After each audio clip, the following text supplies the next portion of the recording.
नमस्ते प्रणाम गोड़ लागत कैसन बानी आप सब। और हम आज बानी खुखुंदू के साथ स्टूडियो चंदा में देवव्यक्ति स्टूडियो में। और आज ये रिकॉर्डिंग रहा तो मन में वो भाव है बड़ा सुंदर एगो भजन सुनी हम तो सोचनी कि आप लोग से शेयर करें। तो हम सुनाओ कहीं आप लोग कमेंट करके बताएं कि कैसन बात। और हमारा चैनल के सब्सक्राइबर थोड़ा कम बारे यानी आप लोग अभी क्यों हमारा देखत नहीं है तो शेयर करिए थोड़ा सब्सक्राइबर बढ़ाएं लोग। ठीक बा आई गाना सुन के बताया मेरे इस बात।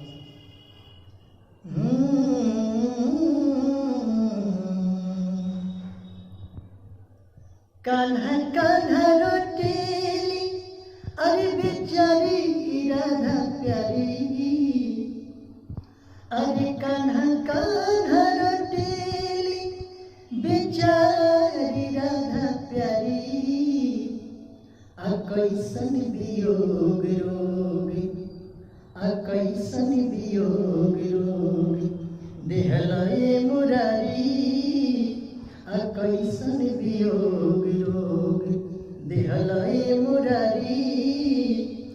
कैसन वियोग रोग फूलिनियन राधा रानी अरे गैली मुरुझाई हो। हरे हरे सुखल एकदम गैली झुराई हो। फूलिनियन राधा रानी अरे गैली मुरुझाई हो। हरे हरे बैठल एकदम गैली झुराई हो। अब दहरान बा धरला न बीमारी। अरे बैदा हरान बा धरला न बीमारी। कैसन वियोग रोग देहलए मुरारी। कैसन वियोग रोग।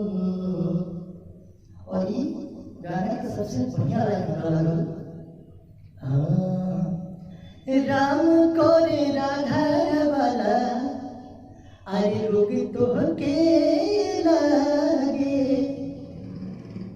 राम को रे राधा वाला अरे रोग तो के लागे। तू कहीं पागल होके कह राधे राधे। तू कहीं पागल होके कह राधे राधे। तबे बुझाई तोहरा प्रीत गिरधारी। अरे तबे बुझाई तोहरा प्यारी मुरारी। कैसन वियोग रोग कैसन वियोग रोग अरे दिहलए मुरारी। कैसन वियोग रोग दिहलए मुरारी।